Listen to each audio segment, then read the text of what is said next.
বেড়া লিচুর বাগানে।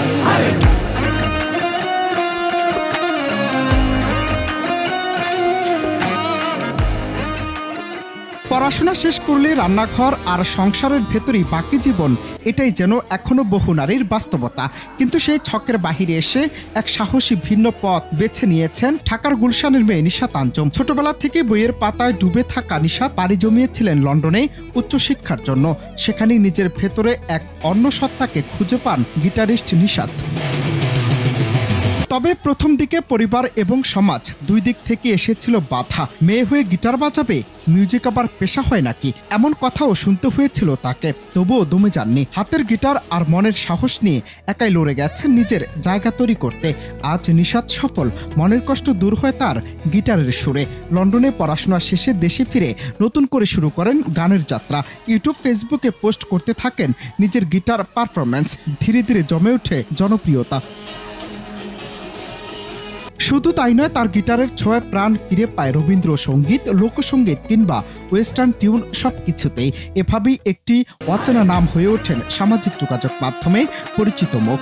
আজ নিশাত জনপ্রিয় লিড গিটারিস্ট, বিভিন্ন কনসার্টে অংশ নিচ্ছেন নিয়মিত। মেয়ে কিভাবে আরেকটা মেয়ের প্রতি এতটা নির্দয় হতে পারে, এটা ভেবে আমার কষ্ট লাগছে। ইনফ্যাক্ট আমি এরপরে অনেক মাস আমি ওই মেয়েটাকেই শুধু স্বপ্ন দেখছি, এত ট্রমাটাইজিং ছিল আমার জন্য। অ্যান্ড আমার ফ্যামিলি থেকে তো আমাকে কথা শুনতেই হয়েছে। ফ্যামিলি বলতে আমার বাবা মা না, আমার যারা এক্সটেন্ডেড ফ্যামিলি, যাদের সাথে আমার মনে করেন 6 মাসে একবার দেখা হয়, তারা খুব আমার আউটফিট নিয়ে খুব সচেতন। আমার পেজ থেকে আমার আত্মীয় স্বজন সবাই বন্ধ। ভালো মিউজিশিয়ানদের সাথে কাজ করার চান্স পেয়েছি, কোলাবোরেশন করেছি। তারপর হচ্ছে আমার জন্য সবচেয়ে ভালো লাগা যেটা, যে আমি যখন দেখি যে আমাকে দেখে একটা বাবা তার মেয়েকে গিটার কিনে দিয়েছে এবং সে তার মেয়েকে আমার মতো মিউজিশিয়ান বানাতে চায়, ওটা আমার জন্য খুবই প্রাউড মোমেন্ট। সো আমি যখন দেখি যে আমার মিউজিক দিয়ে মানুষকে আমি ইন্সপায়ার করতে পারছি, বা অন্যান্য মেয়েরা ইন্সপায়ার্ড হচ্ছে, অন্যান্য ছেলেরাও ইন্সপায়ার্ড হচ্ছে, এটা আমার কাছে মনে হয় যে না, I am doing something meaningful with my life. এখন শুধু নিজের স্বপ্ন নয়, অন্য মেয়েদের হাতেও গিটার তুলে দিতে চান নিশাত। আয়োজন করছেন গিটার ওয়ার্কশপ, শেখাচ্ছেন সাহস করে স্বপ্ন দেখার পাঠ। তবে শেখানো হয়েছে ভিন্ন এক অভিজ্ঞতা অর্জন।